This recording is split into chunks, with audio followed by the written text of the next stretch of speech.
त्याच्यामध्ये ठीक आहे. In progress.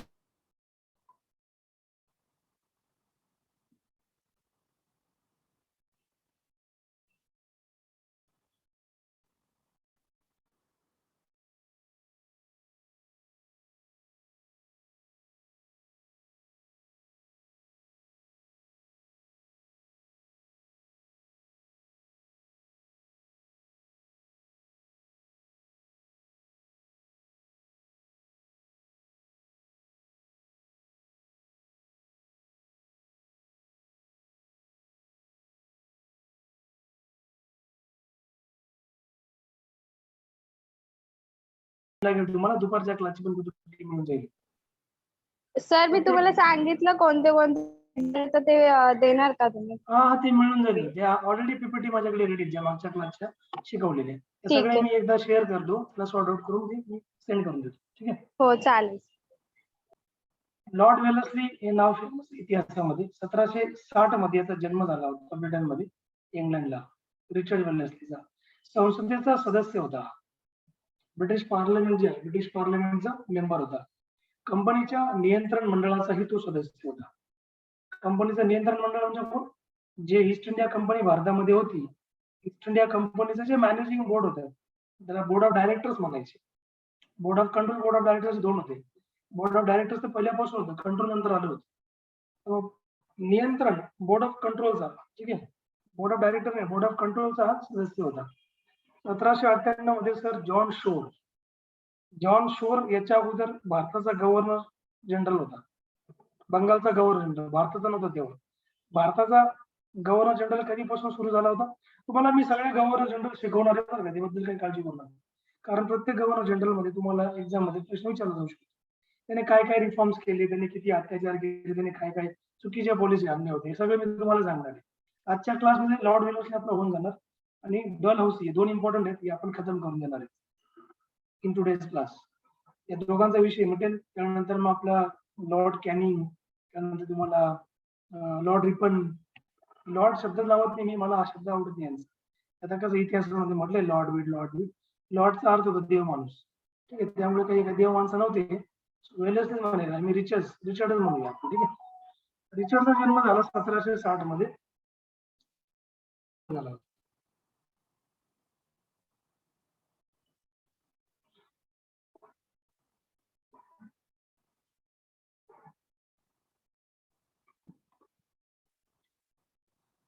त्यानंतर 1798 मध्ये सर जॉन शोर हे हा जो जॉन शोर होता हा भारताचा गव्हर्नर जनरल नॉट भारताचा बंगालचा गव्हर्नर जनरल. बघा तुम्हाला मी क्लिअर सांगतो गव्हर्नर जनरल हे जे पद होते ना यांचे पहिले फक्त गव्हर्नर ऑफ बंगाल होता पहिले कधी 1773 च्या अगोदर. पहिला गव्हर्नर ऑफ बंगाल कोण होता? कोणी नाव सांगेल का मला?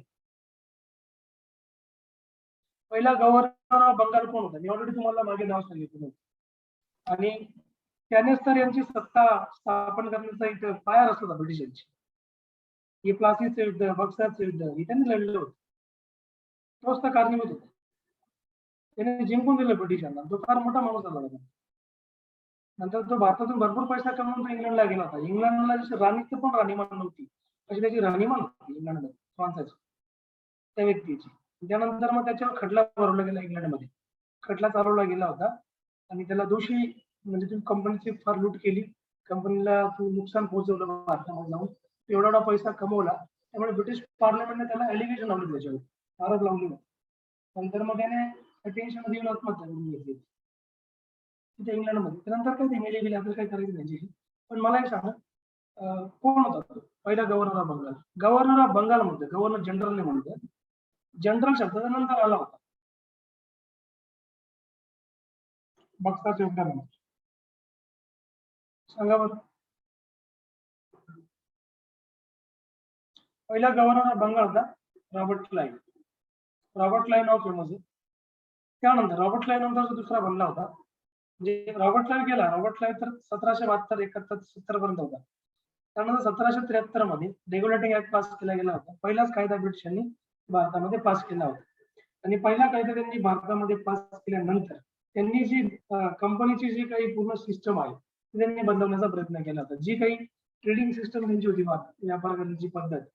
ठीक आहे, ती आता त्यांना कसं पॉलिटिकल पॉवर मिळाली होती बंगाल बिहार ओडिशाची, रेव्हेन्यू अधिकार मिळाले होते ज्याला आपण म्हणतो दिवाणी राईट्स. तर मग त्यानंतर मग आता त्यांना एक कोणतरी असा पाहिजे होता की जो बंगालच्या थ्रू सगळ्यांना कंट्रोल करेल. बंगालच्या थ्रू पहिले असं नव्हतं, पहिले बॉम्बेचा कंट्रोल वेगळा होता, मद्रासचा इंडिव्हिज्युअल कंट्रोल होता आणि बंगालचा इंडिव्हिज्युअल कंट्रोल होता. बंगालचा गव्हर्नर रॉबर्ट क्लाइव्ह त्यानंतर जेव्हा हा कायदा पास केला गेला, रेग्युलेटिंग ऍक्ट केला, त्यानंतर जो मद्रास आणि हे होतं बॉम्बे, बॉम्बे म्हणायचे मद्रास आणि बॉम्बे, त्यावेळेस हे बंगालच्या अंडर आणलं गेलं होतं त्या कायद्यानुसार, रेग्युलेटिंग ऍक्ट नुसार. आणि बंगालचा जो गव्हर्नर जनरल होता त्याला गव्हर्नर जनरल शब्द त्यांनी ऍड केला होता. पहिला गव्हर्नर जनरल ऑफ बेंगॉल कोण बनला होता? वॉरेन हेस्टिंग्स बनला होता. हे तुम्ही लक्षात घ्या, तुम्हाला मी सगळी लिस्ट दिली, पहिला कोण होता, त्यानंतर कोण होता, त्यानंतर कोण आला. ती हायरार्की इम्पॉर्टंट आहे तुम्हाला, कारण त्यानुसार तुम्हाला या इव्हेंट सिस्टम मध्ये लक्षात राहते. आता आपण 1857 जनरल आपण घेऊन घेतो, याच्या पुढे तुम्हाला मी सगळे हे कव्हर अप करून देईल. त्यानंतर शांततेच्या धोरणाचा त्याग करीत वेलस्लीने सरळ सरळ युद्धनीतीचा अवलंब केला होता. शांततेच्या व अलिप्ततेच्या धोरणाचा कंपनीच्या शत्रूंना फायदा मिळेल असे त्याचे मत होते. कोणाला? वेलस्लीचं असं मत होतं. म्हणजे बघा इथे तुम्हाला मी ज्या प्रकारे सांगितलं, आता गव्हर्नर जनरल्स वगैरे घेणार, त्यानंतर जनरल नंतर व्हाईसरॉय झाली होती यांची. 1857 युद्ध संपलं, त्यानंतर गव्हर्नर जनरल ऑफ इंडिया हे जे पद होतं हे काढून घेतलं, कंपनी बरखास्त करून टाकली ईस्ट इंडिया कंपनी. ठीक आहे, त्यानंतर व्हाईसरॉयचं पद त्यांनी निर्माण केलं होतं भारतामध्ये, ते पण व्हाईसरॉय पण आपण घेणार आहोत. सो गव्हर्नर जनरल, व्हाईसरॉय, त्यानंतर आपले महत्वाचे म्हणजे विचारवंत जेवढे फेमस आहेत, विचारवंत समाज सुधारक, त्याच्यावर तुम्हाला 100% प्रश्न समाज सुधारक ते आपल्याला घ्यायचे. त्यानंतर क्रांतिकारक आहेत, क्रांतिकारक चळवळी, गांधी युग आहे, त्यानंतर लोकमान्य टिळकांचं युग आहे. ठीक आहे, हे सगळं आपण नंतर मग चले जाव आंदोलन आहे, बऱ्याचशा गोष्टी आपण डिस्कस करणार आहोत पुढे. राजाराम मोहन राय हे तुम्हाला समाज सुधारकामध्ये येणार आहेत. ठीक आहे, तत्कालीन इंग्लंड मंत्रिमंडळाने ही वेलस्लीच्या धोरणाला पाठिंबा दिला आहे.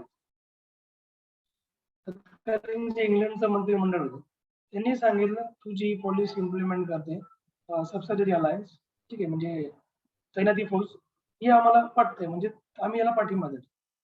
मग शांततेच्या धोरणाचा त्याग करीत वेलस्लीने काय केलं? सरळ सरळ युद्ध नीतीचा अवलंब केला होता. ठीक आहे, म्हणजे शांततेचं धोरण आपण राबवायचं नाही, आता म्हणजे जे राबवलं गेलं, आपण काय करणार?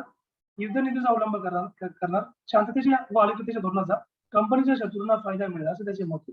ठीक आहे, आणि त्यानंतर मराठा प्रदेशावर विजय म्हणजे भारतीय जनतेवर उपकार आहे असे वेलस्लीचे मत होते.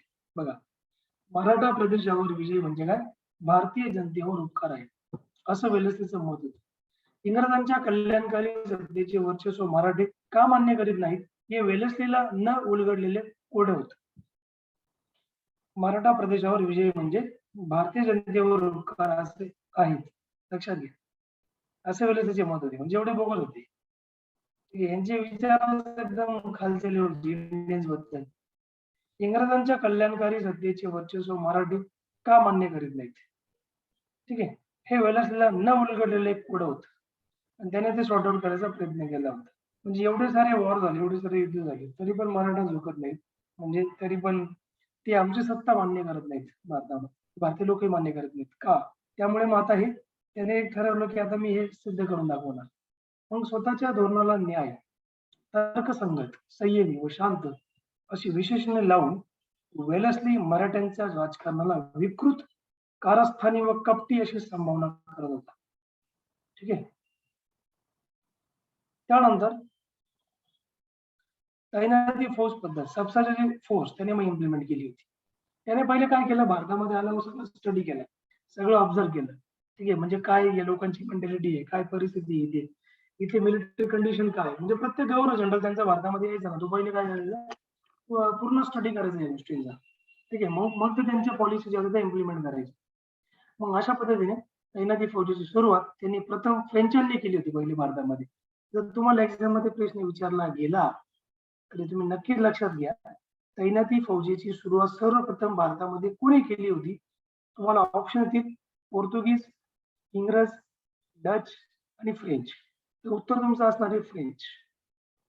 1748-49 मध्ये ड्युप्ले जेव्हा फ्रेंचचा गव्हर्नर म्हणून आला होता ड्युप्ले व चंदा साहेब यांच्यामध्ये करार झाला होता एक. तो करार होऊन फ्रेंचांनी आपली फौज जी होती ती नवाबाच्या मदतीसाठी ठेवली होती. हे बॅकग्राऊंड आहे सबसिडरी अलायन्स. पण त्यावेळेस ते असं म्हणजे सिरियसली नाही घ्यायचे की ते काय करायचे, फौज द्यायची त्यांची, पण त्यानंतर मग म्हणायचे ठीक आहे आता काही खतरा नाही धोका नाही, ते काढून घ्यायचे. मग ही जी रणनीती होती ही पहिले फ्रेंचांची होती. ठीक आहे, पण ते याचा अर्थ असा होता की ते त्या राज्यावर ते परमनंट आपला अंमल गाजवणार आहे. ब्रिटिशांचा तर परमनंट ते अंमल गाजवायचं म्हणायचे. ठीक आहे, आमचाच अंमल राहणार शेवटपर्यंत, ते असं म्हणायचे. ठीक आहे, मग फ्रेंचांनी फौज नवाबाच्या मदतीसाठी ठेवली होती. त्याबद्दल नवाबाने ड्युप्लेला पॉंडिचेरी जवळचा मुलूक तोडून दिला होता. बघा म्हणजे हे काय करायचं, जेव्हा अलायन्स द्यायची सबसिडरी अलायन्स किंवा तैनाती फौज जेव्हा एखाद्या राज्याला द्यायची त्यावेळेस त्याच्याशी काही एखाद्या प्रदेशाबद्दल ते बोलणी करायची की हा प्रदेश आम्हाला दे, तो प्रदेश आम्हाला दे, हे शहर आम्हाला दे, बरोबर. त्याबद्दल नवाबाने मग ड्युप्लेला काय पॉंडिचेरी जवळचा एक तुकडा दिला होता. तुम्ही तिथं आहे आपली 100 एकर जमीन, करा तुम्ही तिथे काय तुम्हाला करायचं. ठीक आहे, त्यापुढे सो यातच पुढे इंग्रजांनी सुरू केलेल्या तैनाती फौजेचा उगम आहे. पण इथून पुढे हा ब्रिटिशांनी इम्प्लिमेंट केला होता. पहिला कोण याला, पहिला फ्रेंच, हे तुम्ही लक्षात घ्या. ठीक आहे, त्यानंतर अशाच तऱ्हेचा एक करार होता 1760 मध्ये इंग्रजांनी मीर कासिमशीही केला होता. मीर कासिम सोबत त्यांनी सेम तह केला होता. ठीक आहे, तो कधी केला होता 1760 मध्ये इंग्रजांनी केला होता. तुम्हाला मीर कासिम बद्दल मी ऑलरेडी सांगितलं होतं. बॅटल ऑफ प्लासी, त्यानंतर मग जो सिराजुद्दौला होता त्याला पळून लावलं, त्याला मारून टाकलं. त्यानंतर मीर कासिमला त्यांनी गादीवर बसवलं होतं, सॉरी मीर जाफरला बसवलं होतं ऍज अ नवाब बंगालचा. मीर जाफरला काढलं, मीर जाफरचा जवाई होता मीर कासिम याला नवाब बनवला होता. मग त्यांनी 1760 मध्ये अशा तऱ्हेचा एक करार केला होता. ठीक आहे, सो 18व्या शतकाच्या अखेरच्या काळात शांततामय वातावरण निर्माण झाले. तर इंग्लंडमधील औद्योगिक क्रांतीनंतर तयार झालेले अतिरिक्त उत्पादन भारताच्या बाजारामध्ये खपवता येईल असा ब्रिटिश व्यापाऱ्यांचा एक अंदाज होता, एक कयास होता. ठीक आहे, 18व्या शतकाच्या अखेरच्या काळामध्ये शांततामय वातावरण निर्माण झाले. तर इंग्लंडमधील औद्योगिक क्रांतीनंतर तयार झालेले जे काही अतिरिक्त उत्पादन आहे ते भारताच्या बाजारामध्ये खपवता येईल असा ब्रिटिश व्यापाऱ्यांचा एक अंदाज होता. ते तेव्हा ते त्यांची जी इंडस्ट्रियल पॉलिसी आहे तेव्हा त्यांनी ती इम्प्लिमेंट केली, भारतामध्ये लागू केली होती. ठीक आहे, 18व्या शतकामध्ये इंग्लंडमध्ये औद्योगिक क्रांतीला सुरुवात झाली. त्यांना कसं होतं, भारतामध्ये माल खपवायचा होता.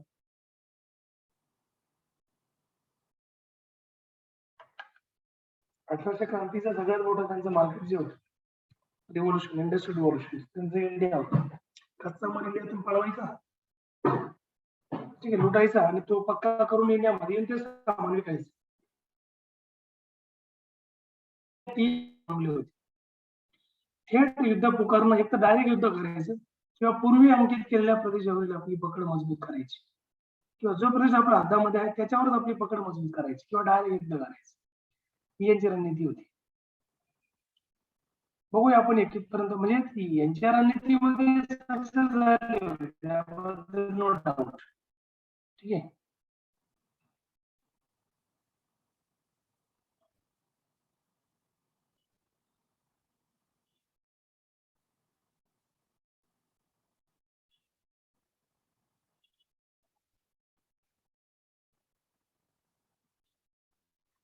पुढे त्याच्यामध्ये पॉईंट आहे आपला तो म्हणजे यासोबत त्यांनी तैनाती फौज पद्धत त्यापैकी एक त्यांची एक रणनीती होती की आपण जर आपल्याला समजा एखाद्यावर डायरेक्ट वार करायचा आहे किंवा आपल्याला आपल्याकडे जो एरिया आहे तो आपल्याला मजबूत करायचा आहे, यासाठी आपण काहीतरी इम्प्लिमेंट केलं, काहीतरी म्हणजे रणनीती बनवली पाहिजे, ती होती तैनाती फौज. ठीक आहे, यांनी याचा अवलंब केला होता. त्यानंतर वॉरन हेस्टिंगने थोड्याफार प्रमाणामध्ये तैनाती फौजेची योजना अंमलात आणली होती, पण वेलस्लीने भारतात खऱ्या अर्थाने तैनाती फौजेचा प्रसार केला आणि ऐत देशीय संस्थानिकांना ब्रिटिश अंमलाखाली आणले व भारताचे ब्रिटिश साम्राज्यामध्ये रूपांतर केले होते. वेलस्लीने प्रथम निजामांकडची फ्रेंच फौज जी होती ती काढून टाकण्यास सांगून त्या जागी इंग्रज फौज ठेवून तैनाती फौजेच्या योजनेला मूर्त स्वरूप दिलं होतं. म्हणजे बघा यांची जी तैनाती फौज होती ना, ही अशी एक साधी सोपी नव्हती. ज्या राज्यामध्ये तैनाती फौज ज्या एखाद्या रिजन मध्ये एखाद्या राजाला द्यायची ना, त्यावेळेस हे सांगायचे की तुमच्या दरबारामध्ये जे पण काही फॉरेनचे व्यक्ती जर अंडर वर्क असतील, तुमच्याकडे जर काम करत असतील, ठीक आहे, ब्रिटिश कडून इंग्लंडचे असतील, सॉरी फ्रेंचचे असतील, पोर्तुगीज असतील, डच असतील किंवा एनी अदर फॉरेन पॉवर असेल जी तुमच्या साम्राज्यामध्ये जी काम करते, तुम्हाला ते सपोर्ट करते की काही कारणास्तव तुमच्याशी ती कॉन्टॅक्ट मध्ये आहे, तुम्ही त्याच्याशी व्यापार करताय, ठीक आहे, या सगळ्या गोष्टी तुम्हाला बंद कराव्या लागतील जर आम्ही तैनाती फौज इम्प्लिमेंट करणार तर. म्हणजे पाकिस्तानचे सगळ्यांचे कॉन्टॅक्ट त्यांना ब्रेक करावं लागणार आहे, तर तैनाती फौज सुद्धा इम्प्लिमेंट केली जाणार. ठीक आहे, अदरवाईज आम्ही असं करणार नाही.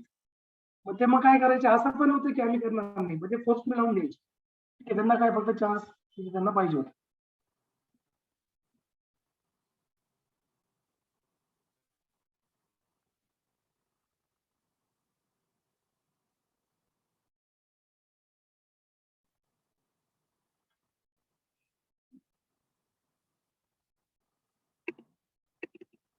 सो पुढे याच्यामध्ये त्यांनी सांगितलं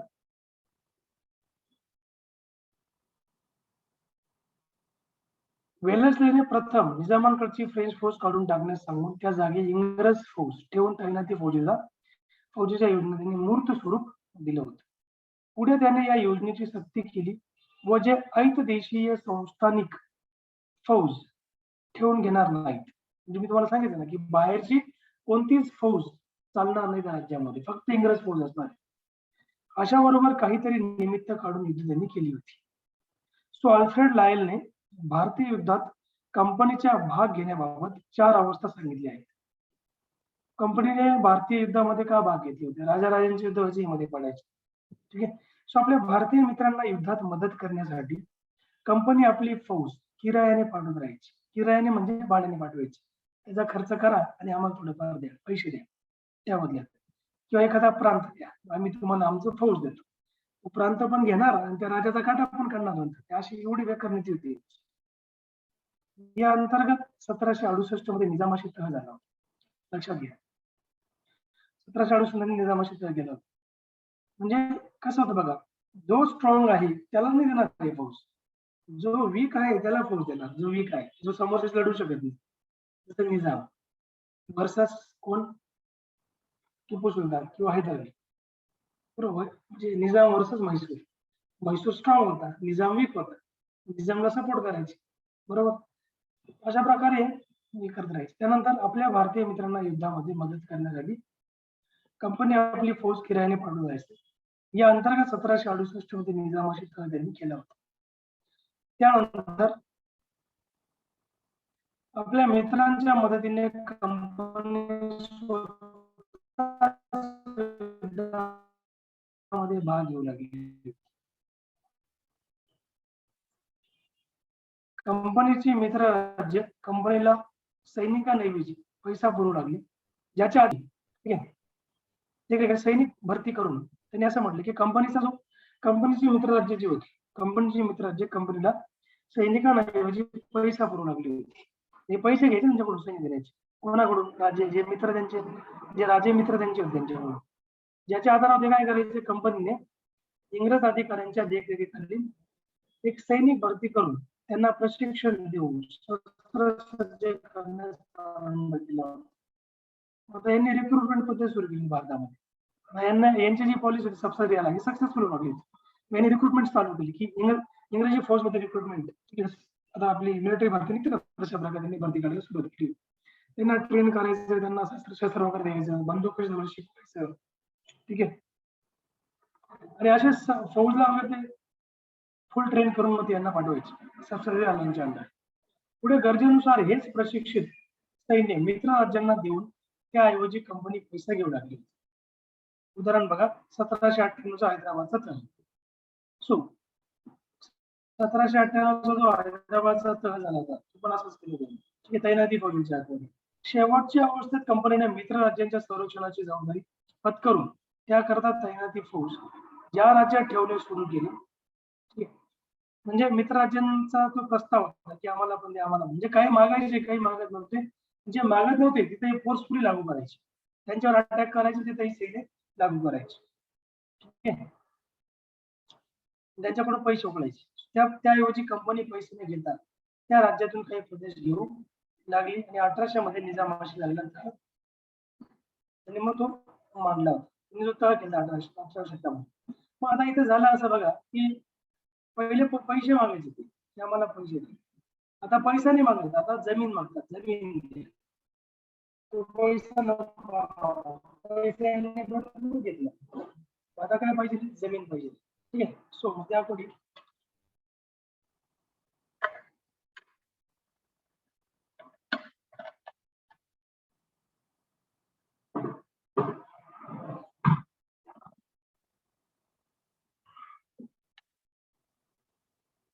ठीक आहे. मग आता त्यांनी जमिनीकडे त्यांनी हे केलं की आम्हाला जमीन द्या.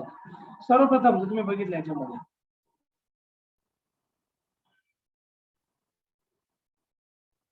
तर तुम्ही याच्यात बघू शकता सर्वप्रथम त्यांनी काय केलं होतं बघा. सर्वप्रथम याच्यामध्ये 1765 मध्ये अवध सोबत त्यांनी सबसिडी अलायन्स साईन केली होती. बघा, वेलेस्ली 1799 मध्ये आला होता. 18व्या शतकामध्ये त्याने ही अलायन्स लागू करण्यास सुरुवात केली. पण तो येण्याच्या अगोदर सर्वात पहिले जर तुम्हाला एक्झाम मध्ये प्रश्न विचारला गेला, सर्वात पहिली सबसिडी अलायन्स कुठं लागू केली गेली, तर तुमचा या क्वेश्चनचा आन्सर असणार आहे अवध असणार. अवध म्हणजे आताचा युपी तेव्हाच अवध होती, लक्षात घ्या. तुमचं उत्तर काय असणार आहे, अवध असणार आहे. तुम्ही याला लक्षात ठेवा, अवधला. ठीक आहे. सो यावेळी राजधानी लखनौ इंग्रज रेसिडेंट ठेवण्याचे अवधने मान्य केलं होतं. त्यावेळेस लखनौ मध्ये अवधची राजधानी काय होती, लखनौ. लखनौ मध्ये आम्ही इंग्रज सैन्य ठेवणार हे त्यांनी मान्य केलं, कारण त्यांच्यावर बाहेरून सगळे अटॅक वगैरे व्हायचे. त्याच्यामुळे त्यांनी ही पॉलिसी लागू करून घेतली. 1787 मध्ये कंपनीने कर्नाटक नवाबाला विनंती केली की त्याने इंग्रजांशिवाय दुसऱ्या युरोपियन शक्तीशी संबंध ठेवू नये. ठीक आहे, हे पण तुम्ही लक्षात घ्यायचे.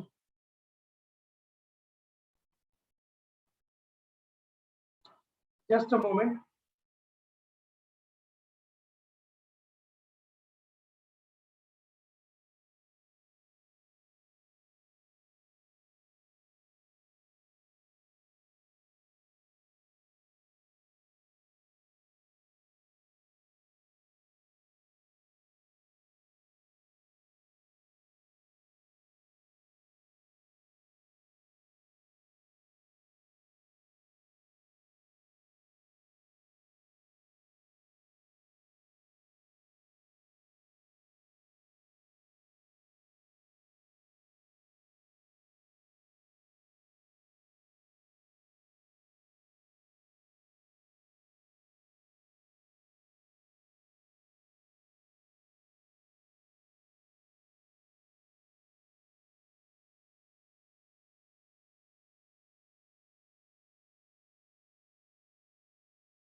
ओके, सो 1798 चा हैदराबादचा तह झाला होता. शेवटच्या अवस्थेमध्ये कंपनीने मित्र राज्यांच्या संरक्षणाची जबाबदारी पत्करून यापुढे झालेला पॉइंट. सर्वप्रथम त्यांनी प्रयोग कशाचा केला, कशावर केला होता? सबसिडी अलियन्सचा. तो अवधवर केला होता. सगळ्यात पहिले प्रयोग केला होता याच्यावर, अवधवर. अवधचं जे राजधानी लखनौ याच्यामध्ये त्यांनी इंग्रज फौज याच्यामध्ये होती त्यांच्या संरक्षणार्थ. ठीक आहे, यांचा खर्च सगळं कोण? अवधच्या राजे करायचे. ठीक आहे त्यावेळेस. तर यावेळी राजधानी लखनौ मध्ये इंग्रज रेसिडेंट ठेवण्याचे अवधने मान्य केले. 1787 मध्ये कंपनीने कर्नाटक नवाबाला विनंती केली की त्याने इंग्रजांशिवाय दुसऱ्या युरोपियन शक्तीशी संबंध ठेवू नये. बघा, पहिले त्यांनी सांगितलं तुमचा संबंध फक्त इंग्रजांशी असणार आहे, दुसऱ्यांशी तुम्हाला संबंध ठेवता येणार नाही. त्यानंतर पैशाऐवजी प्रदेशाची मागणी करणे हा एक नैसर्गिक टप्पा होता प्रदेशांचा. ठीक आहे, नैसर्गिक अवस्था होती, म्हणजे अवस्था यांची बदलत गेली पुढे. ठीक आहे, पैशाऐवजी काय करू लागले? इन्स्टेड ऑफ मनी ते जमीन मागू लागले होते. भारतीय राज्य धन कबूल करीत असत, पण त्यांची फेड न झाल्याने रक्कम वाढत जाईल. ठीक आहे, धन म्हणजे पैसा. तर भारतीय जे राजे होते हे काय करायचे? पैसा कबूल करायचे. पहिले आम्ही 9 लाख देऊ, 10 लाख देऊ, 2 लाख रुपये देऊ वर्षाला अॅन्युअल तुम्हाला. त्यावेळेचे 10 लाख म्हणजे आज 10 लाख कोटीच्या बरोबरीला आहे. ठीक आहे, मग त्यावेळेस विचार करा, हे अशा बोलण्या करायची. जेव्हा यांना पैसे यांच्याकडे नाही राहायचे, मग जमिनी द्यायची. जमीन गेली म्हणजे काय? तुम्ही त्यांना डायरेक्ट पॉवर देतात ना तुमची. म्हणून कंपनीने तैनाती फौजेचा खर्च म्हणून प्रदेशाची मागणी सुरू केली होती. आता तेच म्हणू लागले की तुम्ही आम्हाला पैसा बिसा नका देऊ, तुम्ही जमीन द्या आम्हाला. जमीन दिली म्हणजे काय? तुमच्या मी पद्धतशीरपणे वाट लावून नंतर. ठीक आहे,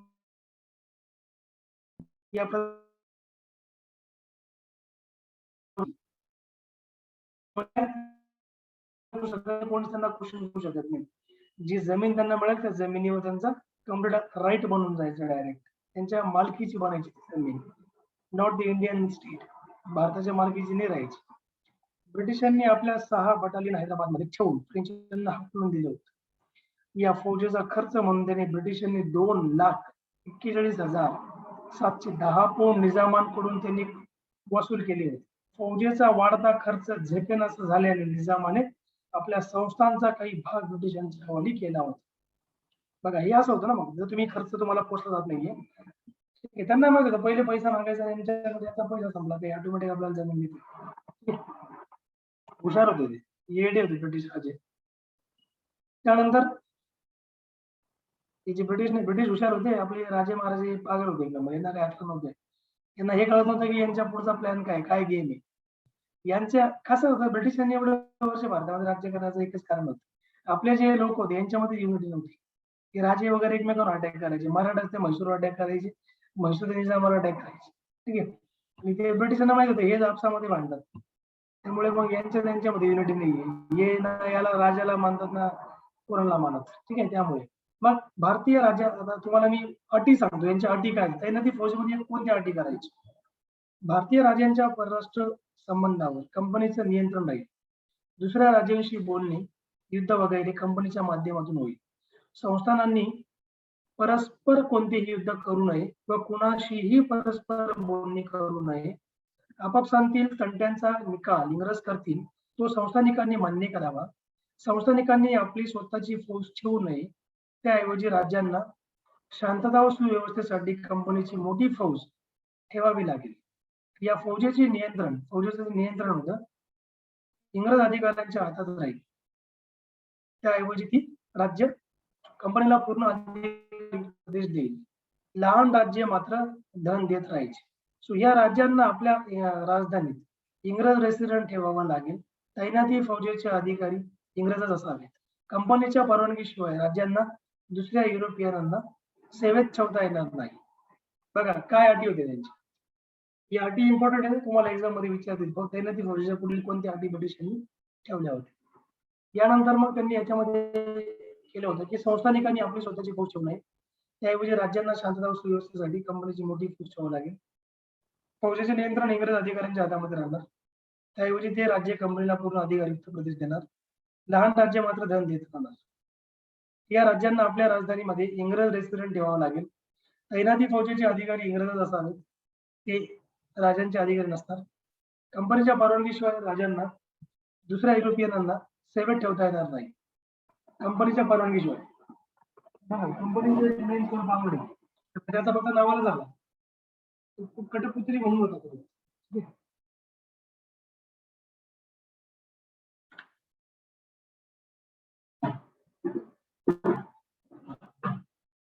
त्यानंतर कंपनीच्या दुसऱ्या युरोपियनांना सेवेत ठेवता येणार नाही. राज्याच्या अंतर्गत कारभारामध्ये कंपनी हस्तक्षेप करणार नाही.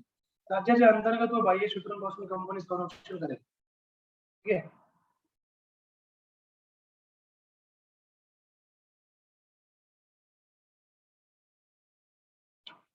त्यानंतर तैनाती फौजेचे कंपनीला झालेले फायदे. कंपनीला तैनाती फौजेचे काय फायदे झाले? तैनाती फौज पद्धतीने साम्राज्य निर्मितीच्या प्रक्रियेत फितूर शत्रूसारखी भूमिका पार पाडली. कंपनीचे संरक्षण असल्याने भारतीय राज्य दुर्बल बनली होती. ही पद्धती स्वीकृत केलेल्या राज्यात गव्हर्नर जनरल आपल्या प्रतिनिधींमार्फत उपस्थित राहत असे.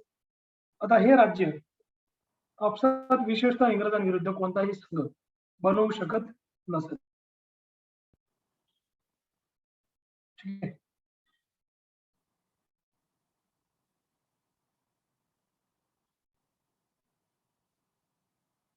त्यानंतर यामुळे कंपनीला भारतीय राज्यांच्या खर्चात एक महान सैन्य उपलब्ध झाले. राज्यांच्या राजधानीत कंपनीचे सैन्य राहत असले देशातील मुख्याच्या जागांवर कंपनीचे नियंत्रण प्रस्थापित झाले. या पद्धतीमुळे कंपनीचे सैन्य आपल्या राजकीय सीमांच्या बराच दूर निघून गेले होते. परिणामी युद्ध झालेच तर त्याचा कोणताही आर्थिक भार कंपनीवर पडत नव्हता. तसेच युद्ध क्षेत्र बरेच दूर असल्याने कंपनीचा प्रदेश सुरक्षित राहिला होता. त्यानंतर तैनाती फौज पद्धतीमुळे कंपनीला वाटत असलेली फ्रेंचांची भीती नेहमी करताच नाहीशी झाली. कारण तहानुसार कंपनीमुळे काय झालं की तैनाती फौज जी पद्धत होती या पद्धतीमुळे काय झालं कंपनीला वाटत असलेली जी फ्रेंचांची भीती होती ती नेहमी करताच नाहीशी झाली होती. म्हणजे जर यांनी तैनाती फौज जर इम्प्लिमेंट केलं नसतं लागू केलं नसतं तर यांना कुठेतरी असं वाटायचं की जे राजे आहेत हे फ्रेंचांना जाऊन मिळणार आणि हे जर फ्रेंच आणि जर एकत्र आले तरी आपला दोघे मिळून आपला काटा काढणार. ठीक आहे. त्यांच्यामुळे त्यांना ही भीती होती म्हणून त्यांनी यांना तैनाती फौजेस ही पॉलिसी जी होती ती त्यांनी इम्प्लिमेंट केली होती. तर हे अतिशय इम्पॉर्टंट लक्षात ठेवणं की तुम्हाला ही माहिती पाहिजे की यांनी ही पॉलिसी का आणली होती. यांना भीती होती फ्रेंचांपासून. त्यावेळेस तर फ्रेंच पण होते ना भारतामध्ये. बरोबर. तर म्हणून इथे आपण याच्यामध्ये बघितलं स्वीकारलेले राज्य कंपनीच्या अनुमतीशिवाय कोणत्याही युरोपियनाला सेवेत ठेवू शकत नव्हते. राज्यांचे परराष्ट्र संबंध कंपनीच्या नियंत्रणात आल्याने भारतीय राज्यांच्या भांडणात कंपनी मध्यस्थ बनली होती. ठीक आहे. त्यानंतर तैनाती फौजेच्या अधिकाऱ्यांना भरपूर वेतन मिळू लागलं. तसेच आता वेतन का वाढलं? तो राजा जो आहे तिथला तोच तिथे यांना पोहोचतोय ना आता. बरोबर. तो ज्यांचं पूर्णपणे म्हणजे यांना खाणं पिणं यांचं चिकन मटन काय असेल ते सगळं चांगला पगार. ठीक आहे. जे सैनिक जे कंपनीच्या सैनिकांची हवा होती म्हणून राज्यांचे परराष्ट्र संबंध कंपनीच्या नियंत्रणात आल्याने भारतीय राज्यांच्या भांडणात कंपनी मध्यस्थ बनली होती. तैनाती फौजेच्या अधिकाऱ्यांना भरपूर वेतन मिळू लागले. तसेच या राज्यातील इंग्रज रेसिडेंट अतिशय प्रभावशाली बनून कालांतराने राज्याच्या अंतर्गत कारभारासाठी हस्तक्षेप करू लागले. त्यानंतर 8 नंबरचा पॉईंट सार्वभौमत्व संपन्न असा बराच प्रदेश कंपनीला मिळाल्याने कंपनीचे साम्राज्य वाढले. 1792 आणि 1799 मध्ये युद्धात म्हैसूरचा मिळालेला प्रदेश निजामाने 1800 मध्ये कंपनीला दिला होता. 1801 मध्ये अवधच्या नवाबाने रोहिलखंड आणि दक्षिण दोआब प्रदेश कंपनीला देऊन टाकला होता. ठीक आहे. तर मग अशा बऱ्याचशा गोष्टी तुम्ही बघू शकता कशा प्रकारे हे तैनाती फौज भारतामध्ये लागू करू लागले होते. 1792, 1799, 1800, त्यानंतर 1801. ठीक आहे. असं बराच प्रदेशांनी लिहिला होता. कशासाठी यांनी तैनाती फौज आणली होती? फ्रेंचांपासून स्वतःचं संरक्षण करण्यासाठी. ठीक आहे. हे मेन रिझन होते याच्या मागे. तैनाती फौजेमुळे झालेली भारतीय राज्यांची हानी. आता बघा कंपनीला काय फायदा झाला आपण तो बघितला. ठीक आहे. त्यानंतर कंपनीच्या याच्यामध्ये अटी काय ते आपण बघितल्या. तैनाती फौज म्हणजे काय आपण ते बघितलं. ठीक आहे. आता आपण याच्यामध्ये बघणार आहोत ते म्हणजे परराष्ट्र संबंध कंपनीच्या नियंत्रणात गेल्याने भारतीय राज्य आपले सार्वभौमत्व गमावून बसली होती. सार्वभौमचा अर्थ काय तुम्हाला कोण मी तुम्हाला पॉलिटीमध्ये ऑलरेडी शिकवलेला आहे. सार्वभौम म्हणजे काय? Who will tell me? कोण सांगेल मला?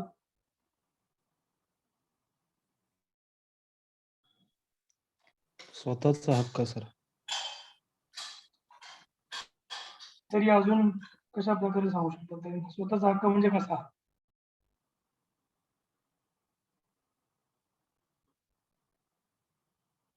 सार्वभौमत्वाचा अर्थ काय होतो? सार्वभौमत्व गमावलं म्हणजे काय? बरोबर आहे. पूर्ण- स्वतःचा हक्क अगदी बरोबर आहे. स्वतःचा हक्क तुम्ही बरोबर सांगितलं. अजून पूर्णपणे अधिकार नाहीसे होणे सर. एक्झॅक्टली त्यांचे अधिकार पूर्णपणे नाहीसे झाले होते. अधिकारच राहिले नाही. सार्वभौमत्व म्हणजे काय? स्वतःचा निर्णय घेण्याचा अधिकार त्यांचा उरला नाही.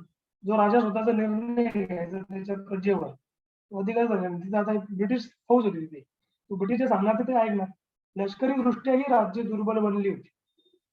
ठीक आहे. लष्करी दृष्ट्या त्यांचं काही राहिलंच नाही. तिथे कोण येऊन बसले? इंग्रज येऊन बसले. परिणामी भारतीय राज्याचे जे मानसिक बळ होतं ते पूर्णपणे खच्ची झालं होतं. ते खच्चीकरण याच्यामध्ये झालं होतं. त्यामुळे भारतीय राज्यांना अंततः ते अतिशय हानिकारक ठरलं होतं. प्रजेलाही त्याचा त्रास भोगावा लागला होता. तुम्ही लक्षात घ्या. राज्यांच्या दैनंदिन कारभारामध्ये इंग्रज रेसिडेंटचा हस्तक्षेप इतका वाढला की प्रशासन चालविणे कठीण होऊन बसलं होतं.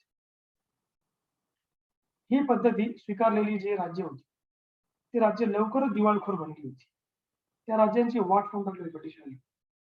म्हणजे इतका लुटलं, एवढा त्यांचं साम्राज्य म्हणजे इतका पैसा लुटला तिथून आणि त्यांचं पूर्ण खच्चीकरण करून टाकलं होतं. आणि ते जर जेव्हा क्वेश्चन करायचे ते त्यांना म्हणायचे तुमची लायकी आहे का? ठीक आहे, कारण तुमच्यावर आम्ही राज्य करतोय. इथं जी फौज आहे ती फौज आमची.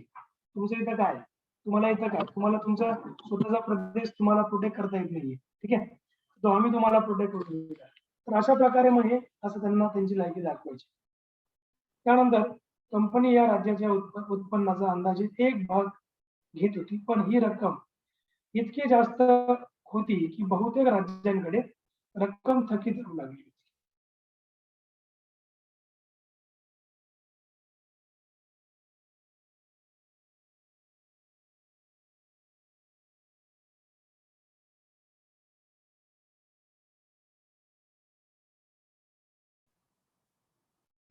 त्यानंतर रक्कम देणे शक्य झाले नाही तर कंपनी राज्याकडून त्याच्या राज्याच्या प्रदेशाची मागणी करीत असे. पण हा भूप्रदेश फार मोठा असे. वेलस्लीच्या कंपनीच्या संचालकांना एका प्रसंगी लिहिले, जो वेलस्ली होता, वेलस्लीच्या कंपनीचे जे संचालक होते त्यांनी एका प्रसंगी लिहिलं होतं की 40 लाख रुपयाऐवजी आम्ही 62 लाख रुपये वार्षिक उत्पन्नाचा प्रदेश मागितला आहे. जे 40 लाख रुपये त्यांना मिळायचे त्यांनी आता काय केलं तिथे त्यांना 42 लाख रुपयेचा प्रदेश त्यांनी घेतला होता. तैनाती फौजेची ही पद्धत निजाम 1798 व 1800, म्हैसूर 1799, तंजावर 1799, सुरत 1799, बडोदा 1800, कर्नाटक 1801, अवध 1801, पेशवा 1802, नागपूरचे भोसले 1803, शिंदे 1804, जोधपूर, जयपूर, मच्छेरी, बुंदी व भरतपूर हे जे राज्य होते यांनी तैनाती फौज स्वीकारली होती. लक्षात ठेवा, इम्पॉर्टंट पॉइंट आहे, एक्झाम मध्ये मला विचारलं जाऊ शकतो. ठीक आहे.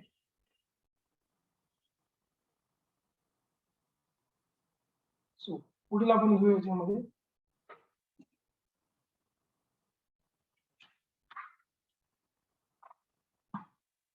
त्यानंतर पुढचा पॉइंट बघा. 1800 नंतर भारताच्या सीमा कशा त्यांनी आखल्या होत्या. तैनाती फौज लागू केल्यानंतर त्यांनी त्यांची एक बाउंड्री वगैरे कशी आखली होती. फार हुशार होते लोक, इतके ऍडव्हान्स होते. आपले लोक नुसते येडे होते त्यावेळेस. लोक चांगले होते, हे राजे येडे होते, लागले होते. सो 1805 मध्ये कंपनीचे नियंत्रण भारताच्या पश्चिम तटासह सिंधू नदीच्या मुखापासून कन्याकुमारी पर्यंत, बंगालची खाडी आणि ब्रह्मदेशच्या सीमेपर्यंत व तिथून थेट पंजाब पर्यंत होते. अवध, नागपूर, ग्वाल्हेर, इंदौर, बडोदा, हैदराबाद, मैसूर, त्रावणकोर ही राज्य कंपनीची संरक्षित राज्य बनली होती.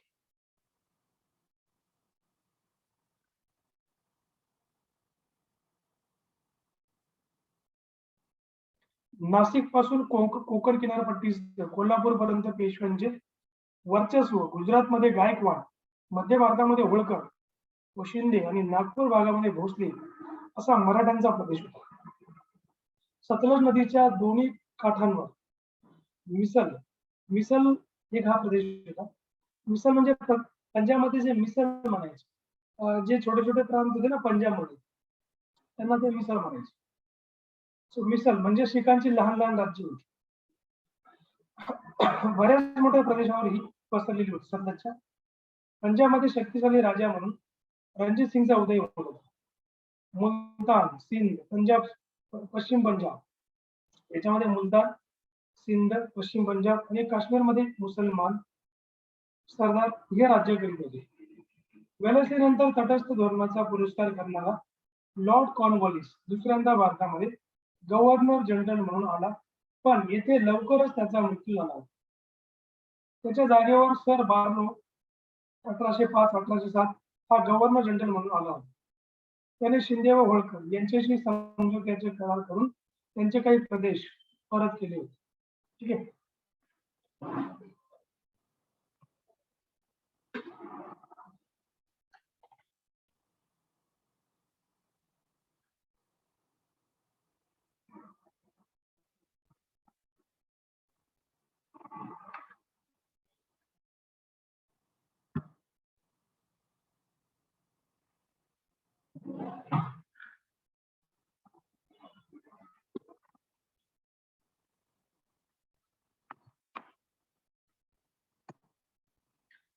त्यानंतर तुम्ही याच्यामध्ये बघितलं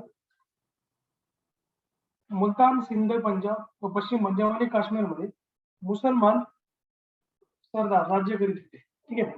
त्यानंतर वेलस्ली नंतर तटस्थ धोरणाचा पुरस्कार करणारा लॉर्ड कॉर्नवॉलिस दुसऱ्यांदा भारतात गव्हर्नर जनरल म्हणून आला, पण तिथे लवकरच त्याचा मृत्यू झाला.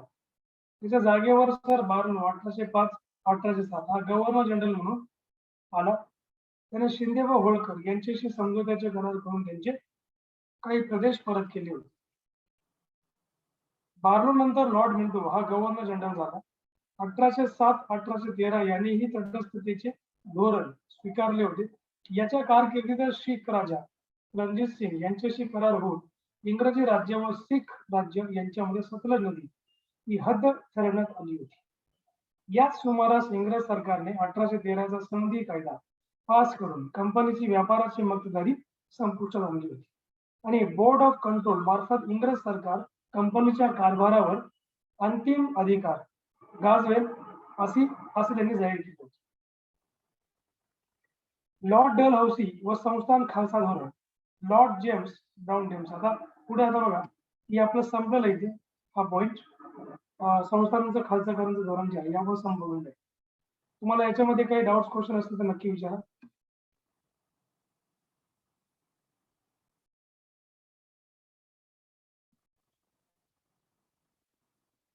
पुढे लॉर्ड वेलेस्ली सुरू होणार, सॉरी लॉर्ड डलहौसी. जितका बोगस होता तेवढे त्यांनी कामं पण भारतामध्ये केली. रेल्वे वगैरे झाली होती भारतात लॉर्ड डलहौसी. तुम्हाला याच्यावर काही क्वेश्चन असेल तर विचारा.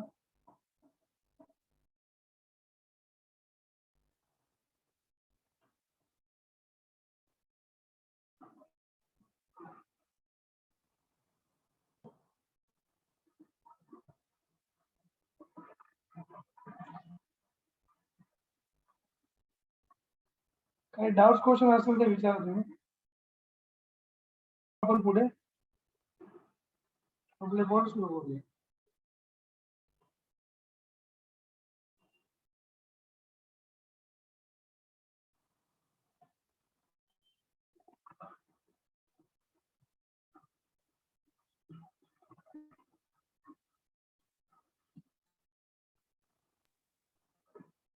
बघा हे इम्पॉर्टंट आहे बघा, हा चार्ट पण लक्षात ठेवा तुम्ही. हा वाला जी इन्फॉर्मेशन आहे ही इम्पॉर्टंट आहे. सर ह्याच्यावर मग करून घ्या. क्वेश्चन कसं येणार? तुम्ही तुम्हाला सांगितलं ना याच्यावर- एवढं हा. सारे जणांनी स्वीकारलं करून. हो तुम्हाला याच्यावर क्वेश्चन असा विचारला जाणार की तुम्हाला ते पेअर्स देणार, म्हणजे तुम्हाला एक राज्याचं नाव देणार.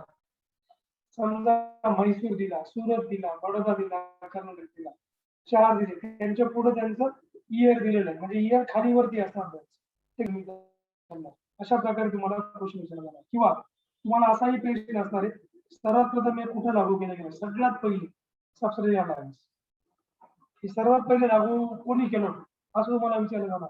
फ्रेंच यांनी केलं 1748 दरम्यान, 1748 मध्ये त्यांनी सर्वात पहिली पॉलिसी आणली होती. जो तुम्हाला सांगितलं ना मी कर्नाटकचा नवाब, त्याला त्यांनी प्रोटेक्शन दिलं, त्यांनी दिलं होतं. सर्वात पहिले त्यांनी आणलं होतं, त्यानंतर ब्रिटिशांनी लागू केलं. ब्रिटिशांनी सर्वात पहिला प्रयोग कोणत्या राज्यावर केला गेला असं जर प्रश्न तुम्हाला विचारला तर उत्तर असणार आहे अवध, 1765 मध्ये. त्यांनी अवधवर हे लागू केलं होतं जेव्हा बक्सार जिंकलं होतं ना त्याच्यानंतर 65-66 मध्ये. इथे मी तुम्हाला दिले बघा.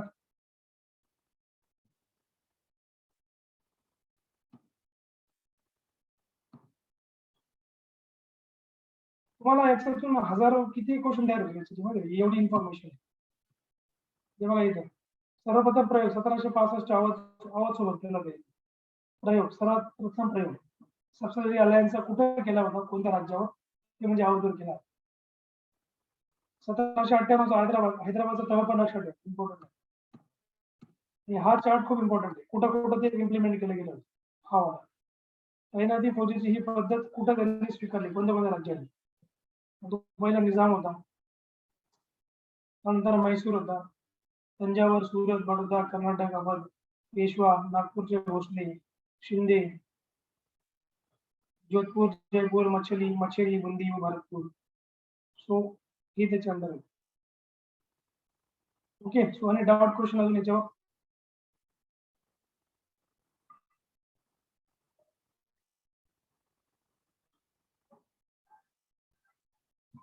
कधी कधी सर इयर पण गलत देऊ शकतात ना, म्हणजे हा ते उलट सुलट देऊ शकतो बरोबर. तुम्हाला. हो उलट सुलट देऊ शकतो.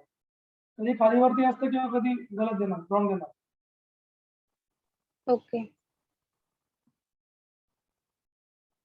ठीक आहे. डलहौसी सुरू करूया आपण. लॉर्ड डलहौसी व संस्थान खालसा धोरण ही एक जबरदस्त पॉलिसी यांनी आणली होती, अतिशय क्रूर, अतिशय बोगस. हाच होता लॉर्ड डलहौसी. याच्यामुळे 1758 ला 1757 जो उठाव होता ना क्रांती, याच्यामुळे झाली लॉर्ड डलहौसी एवढा मोठा उठाव. ठीक आहे. लॉर्ड डलहौसी याची जी नीती होती संस्थान खालसीकरण धोरण. त्यानंतर पेन्शन पण बंद करून टाकलं होतं. ज्यांना वारसा घेतले होते त्यांच्या पेन्शन वगैरे यांनी बंद केले होते. ठीक आहे. म्हणजे लॉर्ड डलहौसी व संस्थान खालसा धोरण. लॉर्ड जेम्स ब्राउन रेम्से डलहौसीचा हा पहिला मार्केस कारकीर्द जी होती यांची 1848-1856 याची कारकीर्द होती. 1857 उठाव झाला. म्हणजे ऑलरेडी उठाव आला आहे ना, पहिल्यापासून आग लागलेली होती. छोटे मोठे उठाव झाले. मी तुम्हाला सांगितलं महाराष्ट्राचे उठाव बोललो होतो किंवा इंडियातले काही उठाव तुम्हाला मी नंतर सांगेल. ऑलरेडी छोटे मोठ्या उठावांना आग लागलेली होती. ते झालं ते ब्रिटिशांच्या. मग हा जसा आला याच्यामुळे अजून जास्त ती आग पेटली. ठीक आहे.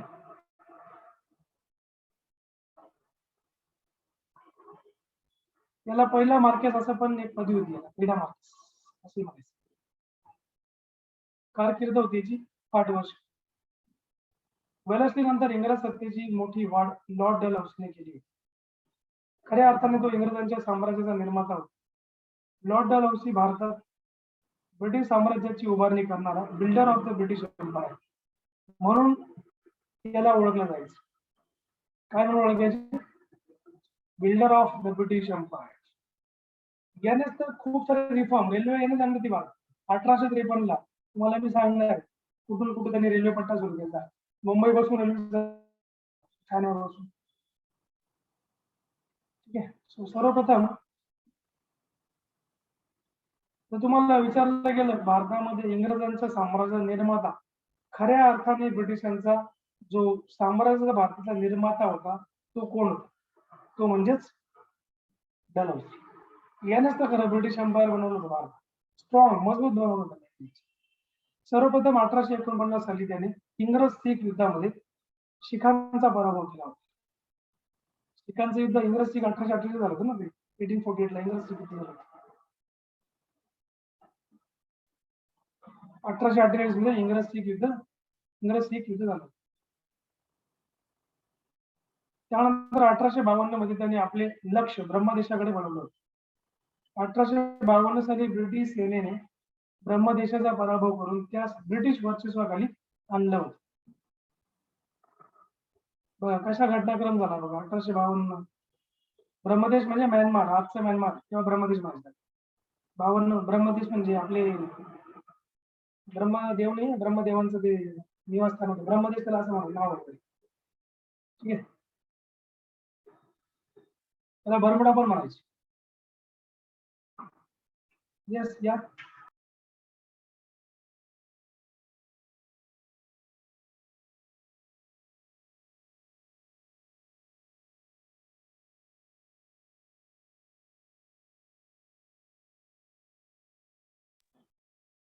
लॉर्ड वेलर्सने इंग्रज सत्तेची मोठी वाढ लॉर्ड डलहौसीने केली आणि खऱ्या अर्थाने याला इंग्रजांच्या साम्राज्याचा जो निर्माता म्हणतात तो लॉर्ड डलहौसीला म्हणतात.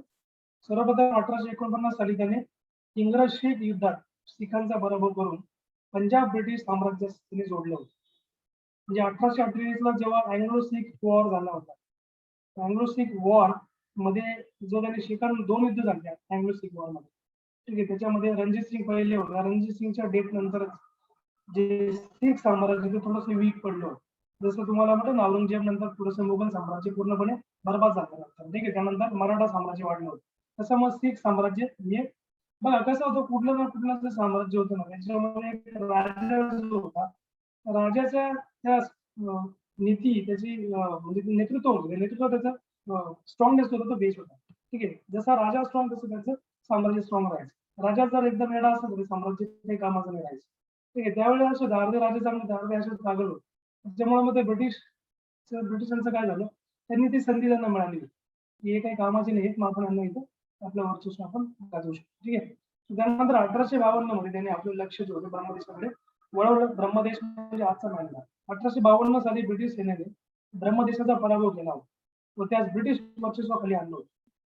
म्हणजे यांनी भारताच्या आजूबाजूचा एक पण प्रांत सोडला नव्हता ब्रिटिशांनी, जिथे त्यांना वाटायचं की आपल्याला इकॉनॉमिक फायदा होणार आणि आपण तिथे मग आपली लष्करी पॉवर आपण तिथे आपली वाढवली पाहिजे.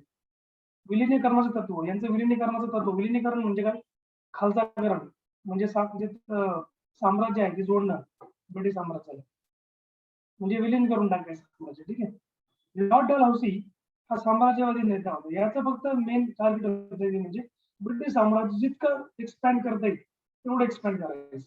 ते 7 समुद्रांच्या पलीकडे का होतं. ठीक आहे, ही असं याची रणनीती होती. मग पंजाब आणि ब्रह्मी म्हणजे ते म्यानमारचे पंजाब व ब्रह्मदेशाच्या युद्धानंतर त्याने आपले लक्ष आंतर भारतीय संस्थानांकडे वळवलं. आंतर भारतीय म्हणजे इंटरनल, म्हणजे आता ते बाहेर तो लढला, आता इंटरनल जे होते जसं तुम्हाला सांगितलं पेशवा, जसं नानासाहेब पेशवे, हे दत्तकवाचं नाव म्हणजे हे धोरण यांनी राबवलं होतं. दत्तकवाचं नाव म्हणजे काय, एखादा राजा असेल तर राजाला जर स्वतःचा मुलगा नसेल आणि जर एखादा मुलगा दत्त घेतला असेल गादीला सस्टेन करण्यासाठी किंवा ते साम्राज्य चालवण्यासाठी, तर ते ब्रिटिशच ऍक्सेप्ट करत नव्हते. दत्तक वारसाला मी ऍक्सेप्ट करणार नाही, त्यांना जर तुम्ही पेन्शन देत असाल पेन्शन माझं बंद करणार. मग असं म्हणून हा उठाव जो होता 1758 मध्ये, त्याच्या मागे हेच मेन रिझन आहे. आता कारण अजूनही देशामध्ये अनेक लहान मोठी संस्थाने विखुरलेली होती. संस्थान अशी स्प्रेड झालेली होती, छोटी छोटी संस्थान होती, त्यांना विलीन केलं होतं. ज्यामुळे कंपनीचे जे एक राज्य होते, राज्य एक संघ न राहता एक तुटक दिसत होते. या संस्थानांना या त्या कारणाने नष्ट करून भारतात कंपनीचे सामर्थ्य संपन्न असे साम्राज्य निर्माण करण्याची डलहौसीची इच्छा होती. सो भारतातील विविध राज्य खालसा करण्यासाठी त्यांनी अनेक युक्त्या शोधून काढल्या होत्या. राजाला प्रत्यक्ष युद्धात जिंकणं, दत्तक वारस नाव मंजूर करणं, कंपनीने पूर्वी दिलेल्या पदव्या व पेन्शन बंद करणं, एखाद्या राज्यकर्त्याचा राज्यकारभार अव्यवस्थित असेल तर तो राज्य खालसा करणे, तैनाती फौजेची ठरवलेली खंडणी न दिल्यास त्या राज्याला काही मुलूक ताब्यात घेणे, अशा विविध कारणांनी अनेक राज्य म्हणजे डलहौसीने अनेक राज्य ब्रिटिश साम्राज्यात जोडली होती.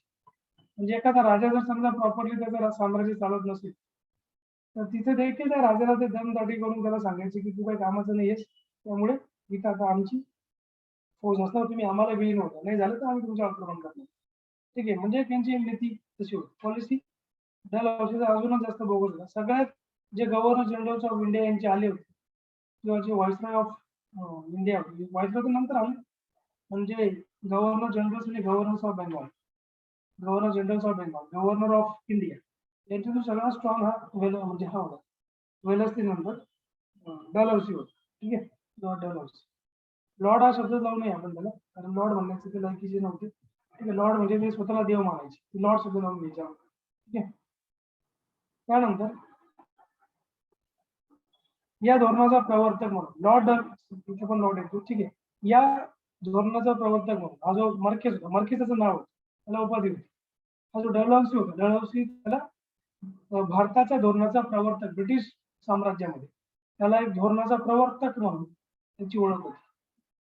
पण संस्थान खालसा करण्याची मूळ कल्पना जी होती ती डलहौसीची नव्हती. मग ही होती कोणाची? संस्थान खालसा करण्याची. ब्रिटिश सरकारने या बाबतीत अगोदरच धोरणं बनवलेली होती. ब्रिटिश सरकार कोण? इंग्लंडचं ब्रिटिश सरकार, तिथून ऑपरेट करायची इंडियाला. हीच धोरणे डलहौसीने काहीशा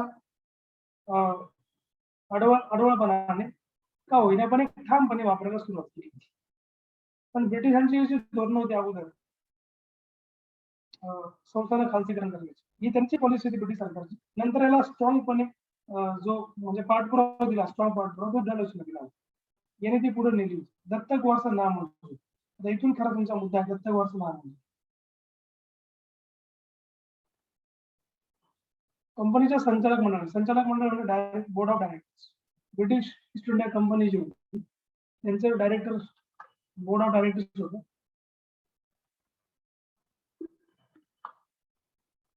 आणि एक बोर्ड ऑफ कंट्रोल होता. ठीक आहे, मग कंपनीच्या संचालक मंडळाने 1934 साली असं जाहीर केलं होतं की एखाद्या संस्थानिकांचा कायदेशीर वारस नसल्यास त्याने दत्तक वारसा घेण्यास कंपनीची हरकत नव्हती.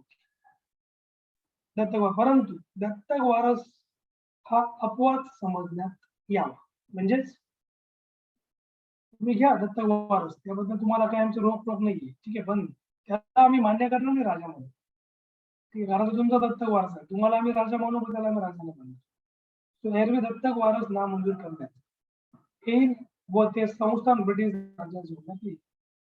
तो आम्ही तेव्हा म्हणजे समजा की हे काय करायचे, समजा दत्तक तुमच्याकडे मुलगा असेल तर आम्ही त्याला ऍक्सेप्ट नाही करणार आणि तुम्हाला ते तुमचं साम्राज्य अंमलात उडवणार त्यासाठी. ठीक आहे, पुन्हा 1841 साली कंपनीने असे जाहीर केले की न्याय आणि सन्मान, ठीक आहे, न्याय आणि सन्मानने कारण असं याशिवाय संस्थान खालसा करण्यात येऊ नये. म्हणजे कुठल्याही गोष्टीला एक न्याय वगैरे आपण देणार तरच आम्ही संस्थानांचे खालसा करणार. जे आमच्या पॉलिसीमध्ये जर बसत नसेल तर आम्ही ते खालसाच करणार. आमच्या पॉलिसीमध्ये बसत तर आम्ही खालसा नाही करणार. ठीक आहे, खालसा करणे म्हणजे खाली करणे, राजाची सत्ता काढून घेणे, ब्रिटिश सत्ता प्रस्थापित करणे. 2 नंबरचा पॉईंट आहे, या तत्वानुसार कंपनीची सत्ता जी होती भारतात स्थापन होण्यापूर्वीची जी अनेक राज्य अस्तित्वात आली होती त्यांना दत्तक वारस नामंजूरचे तत्व लावायचे नाही. ठीक आहे, त्यांनी काय डिसाईड केलं होतं की या तत्वानुसार त्यांची जी पॉलिसी त्या तत्वानुसार कंपनीची सत्ता भारतात स्थापन होण्यापूर्वीचे जे काही अनेक राज्य अस्तित्वामध्ये आली होती त्याच्यामध्ये दत्तक वारसा नामंजूर लावला जाणार नाही, जी कंपनीच्या अगोदर भारतामध्ये अस्तित्व होती. परंतु जी राज्य इंग्रजांनी निर्माण केली त्यांना हा नियम लागू करण्याचे ठरवले. तिथे दत्तक वारसा नामंजूर लागू होणार. पण प्रत्यक्षात हा जो डलहौसी होता, डलहौसीने सरसकट अनेक संस्थांना दत्तक नामंजूरच्या तत्वावर खालसा करून टाकली होती. जी अगोदरची पण होती ती पण खालसा करून टाकली होती.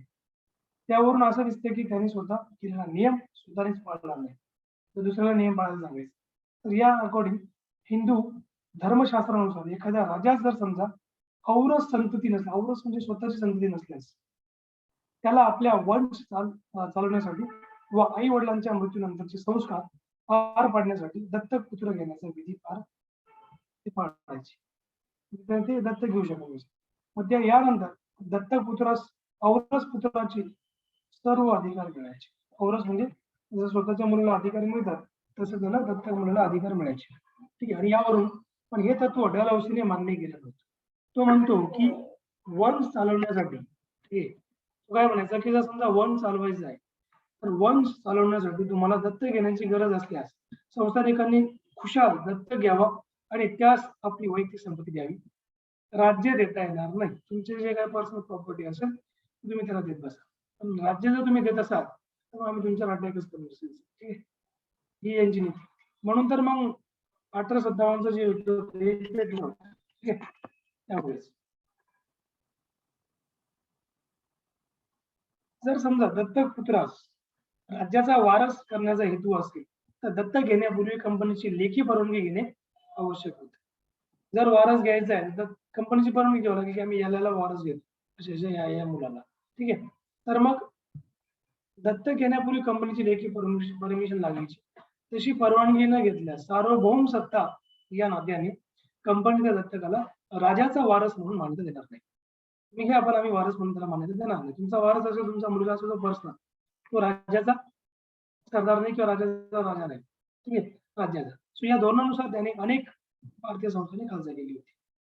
सो डलहौसीने खालसा धोरण फक्त अंकित संस्थानांनाच लागू करण्याचे ठरवले होते. पण पहिले कसं त्यांनी सांगितलं की जे आम्ही निर्माण केलेले संस्थान आहेत त्यांना स्वतः लागू होणार. ठीक आहे, पण जे आम्ही निर्माण केलेलं नाहीये त्याला लागू होणार नाही ही पॉलिसी. परंतु नंतर त्याने काय केलं, सगळ्यांना लागू करण्यात येईल. करवली या छोट्या संस्थानात एक करवली नावाचं एक छोटं संस्थान होतं त्यावेळेस. या छोट्या संस्था अंकित संस्था असे त्याने जाहीर करून डलहौसीने ते ब्रिटिश राज्यात जोडून टाकले. अंकित म्हणजे काय, दत्तक वारसा तिथं घेतलेला आहे ते आम्ही आम्हाला सोडतोय. पण कंपनीने हा निर्णय रद्द केला होता. कारण करवली हे अंकित संस्थान नसून सहयोगी संस्थान आहे असे डलहौसीला कळवण्यात आलेले होते. अंकित म्हणजे काय, ते ब्रिटिशांनी स्थापन केलेलं नाहीये, ते आपलं एक सहयोगी आहे, कोऑपरेट करतं आपल्याला सुद्धा कोडिंग. मग त्याला ते इन्फॉर्म करण्यात आलं होतं. त्यानंतर 1848 साली सातारा येथील राजा शहाजी भोसले यांचा मृत्यू झाला होता. त्यापूर्वी त्यांचा भाऊ होता प्रताप सिंग, यांचाही मृत्यू झाला होता. मग इथे झालं काय, औरस संतती नसल्यामुळे, औरस म्हणजे त्यांची स्वतः संतती नव्हती, नसल्यामुळे दोघांनीही इंग्रज रेसिडेंट समोर विधियुक्त दत्तक विधान केलेले होते की आम्हाला दत्तक घ्यायचं. सो पण डलहौसीने या दत्तक विधानास परवानगी न देता राज्य खालसा करायला सांगितलं होतं. दत्तक काही त्यांना राज्य खालसा करा. ठीक आहे, 1853 मध्ये नागपूर येथील राजा राघोजी भोसले तिसरा याचा मृत्यू झाला. मृत्यूपूर्वी त्याने कंपनीकडे दत्तक घेण्याची परवानगी मागितलेली होती, ती मिळाली नाही त्यांना. तरीही राजाने मृत्यूपूर्वी यशवंतराव नावाच्या मुलास परवानगी मिळाली नव्हती ऑफिशियल ब्रिटिशांकडून, पण तरी पण त्यांनी यशवंतराव नावाच्या मुलास दत्तक घेण्याची आज्ञा आपल्या पत्नीस कळवली होती, राघोजी भोसले. त्यानुसार दत्तक विधान झाले. परंतु डलहौसीने या दत्तकास परवानगी न देता 1854 साली राज्य खालसा करण्यास सांगितले. सो 1818 मध्ये इंग्रजांनी पेशव्यांचे राज्य खालसा केल्यानंतर झाशीचा प्रदेश अवघाने इंग्रजांकडे आला होता. आता झाशीच्या राणीला पण स्वतःचा मुलगा नव्हता, तिने पण दत्तक घेतलेला मुलगा. झाशीची राणी म्हणजे कंगना राणावत नाही, आपली ओरिजिनल झाशीच्या राणीची गोष्ट करतोय. सो तो प्रदेश इंग्रजांनी वंश परंपरेने रामचंद्रराव नेवाळकर यास दिला होता. सो 1832 मध्ये बेंटिकने चंद्ररावास महाराज ही पदवी दिली होती. त्यांचा 1835 साली मृत्यू झाला.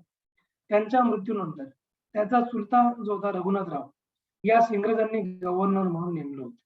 पण तोही निपुत्रिक म्हणजे मरण पावल्यामुळे, म्हणजे त्यालाही पुत्र नव्हता, मरण पावल्यामुळे गंगाधरराव हा राजा बनला होता. सो 1853 साली गंगाधर रावांचा मृत्यू झाला. राजाने मृत्यूपूर्वी दामोदरराव नावाच्या मुलास दत्तक घेतलं होतं. तुम्हाला यांची नावं लक्षात ठेवायची गरज नाही की दामोदर, त्याचा मुलगा कोण, गंगाधर. सो हे नाव लक्षात ठेवायची गरज, फक्त तुम्हाला ही पॉलिसी समजून घ्यायची ब्रिटिशांची. परंतु डलहौसीने या दत्तकास नकार देऊन झाशीचे राज्य खालसा केले होते.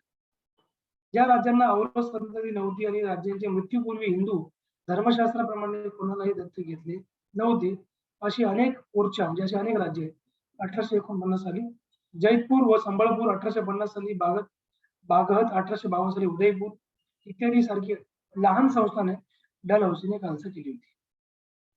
त्यानंतर पदवी आणि पेन्शन समाप्ती. आता बघा, जे पदवी आणि पेन्शन समाप्ती होती, जी पेन्शन वगैरे मिळायची, याबद्दलच आपण घेऊया. सो 1851 साली दुसऱ्या बाजीरावाचा मृत्यू झाला. दुसरा बाजीराव कोण, रघुनाथरावांचा मुलगा, जो मी तुम्हाला सांगितलं होतं मराठा साम्राज्याचं तुम्हाला मी शिकवलं होतं. ठीक आहे, त्यावेळेस महाराष्ट्राचं काय म्हणायचं, त्यावेळेस मराठा साम्राज्य म्हणायचे पूर्ण रिजनला. मग मराठ्यांची जी सत्ता होती, पेशव्यांची, पेशवा पेशवा बालाजी बाजीराव, सॉरी पेशवा विश्वनाथ, पहिला होता विश्वनाथराव, ठीक आहे, बालाजी विश्वनाथ. त्यांचा मुलगा होता बाजीराव.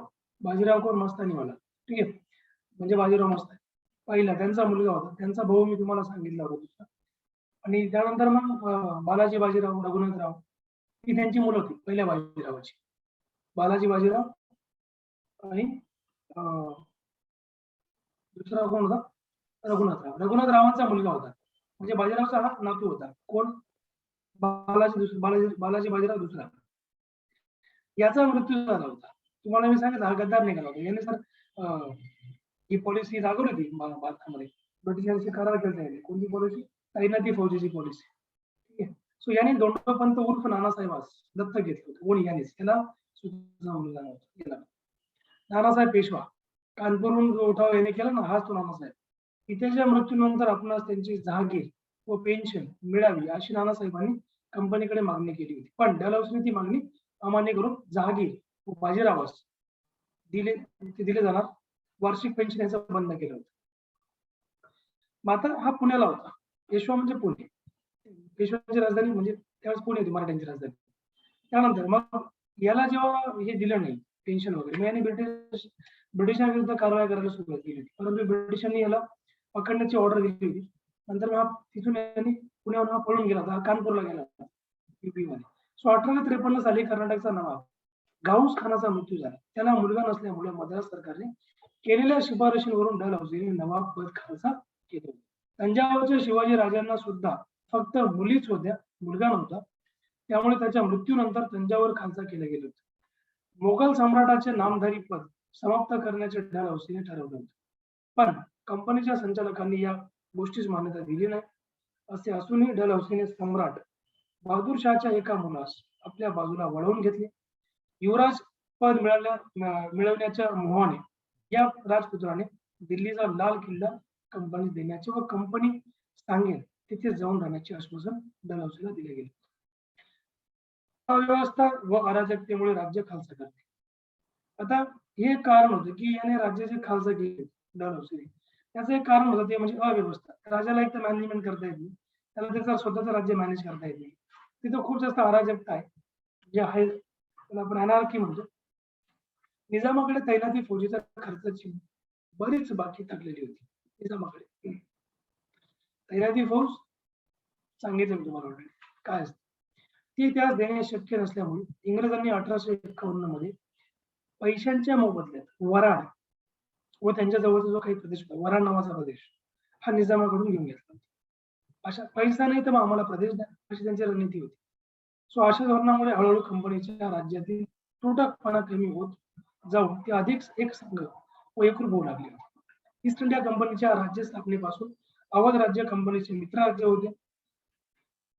नवाब उदळे व व्यसनी असल्यामुळे नवाब तर एक नंबरचे भंगार होते यांचे, कारण ते त्यांना व्यसनच फार. त्यांना एक म्हणजे दरबारामध्ये काहीतरी शोक करायचा, ठीक आहे, कवाली करायची. बोला. मी लिहू करते सर, माझ्या मुलाचा क्लास आहे आता 9:30 वाजता. हो चालेल, आता फक्त राहिलं 5 मिनिटाचं बाकी आहे, तुम्ही लिहू करा, काही प्रॉब्लेम नाही. पीपीटी पाठवून द्या सर. पीपीटी मी ग्रुपवर शेअर करतो. चालेल. तेथील राज्यकारभारातील अराजकता थांबवण्यासाठी डलहौसीने स्लीमन व ओटम या रेसिडेंटांना पाठवली होती, पण तेथील परिस्थिती नियंत्रणाबाहेर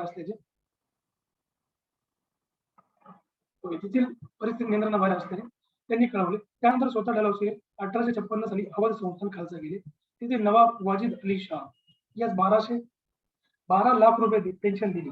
तेव्हाचे 12 लाख रुपये म्हणजे आजच्या घडीला 12,000 कोटी, किंवा 12,000 कोटीचे आहे. सो अवधचे संस्थान खालसा करणे म्हणजे फार मोठा अन्याय होता. लास्ट पॉइंट आहे आपला, हिमालयाच्या उत्तरावरील व नेपाळच्या सीमालगत असलेले सिक्कीम हे एक स्वतंत्र राज्य होते. सिक्कीमच्या राजाने, सिक्कीममध्ये चौगालचे राज्य होते, सिक्कीमच्या राजाने तेथील इंग्रज वकिलास बंदिवान करून त्याला बंदिस्त केलं. इंग्रज वकिलाला 2 इंग्रज माणसांचा अपमान केला होता. त्यामुळे डलहौसी चिडला होता. त्याला कसं वाटायचं की यांची एवढी अवकात की हे आमच्या इंग्रजांना मारणार, आम्ही अख्ख्या भारतावर राज्य करतो आणि आमच्या इंग्रजांना पकडणार, ठीक आहे. त्यामुळे डलहौसी चिडला आणि त्यांनी या राज्यावर स्वारी करून दार्जिलिंगचा भाग जिंकून घेतला. दार्जिलिंग आता जे बंगालमध्ये आहे. परिणाम स्वरूपी धोरण कंपनीला महागात पडलं होतं. यामुळे संस्थानिकात असंतोष पसरला होता आणि हेच धोरण 1857च्या उठावाचे प्रमुख कारण होते.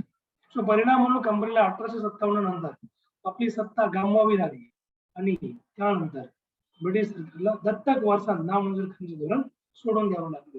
याने पण अफाट नुकसान केलं होतं कंपनीचं, डलहौसीने, ईस्ट इंडिया कंपनीचं. ठीक आहे. सो अशा प्रकारे आपण पॉईंट इथे डिस्कस केलेत. काही तुम्हाला डाऊट क्वेरीज असेल तर विचार. 2 मिनिटं बाकी. So any queries, doubt? Sir डलहौसीचं मुख्य हे काय कारण म्हणजे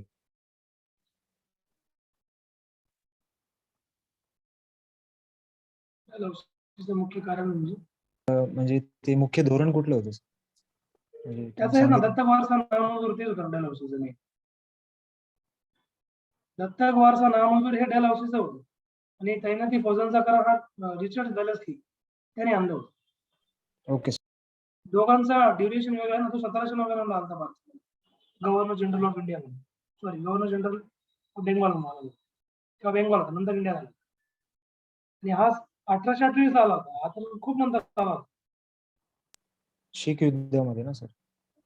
हा, शीख युद्ध याने जिंकलं होतं ना मग डलहौसीने. 2 अँग्लो शीख वॉर झाली. ठीक आहे.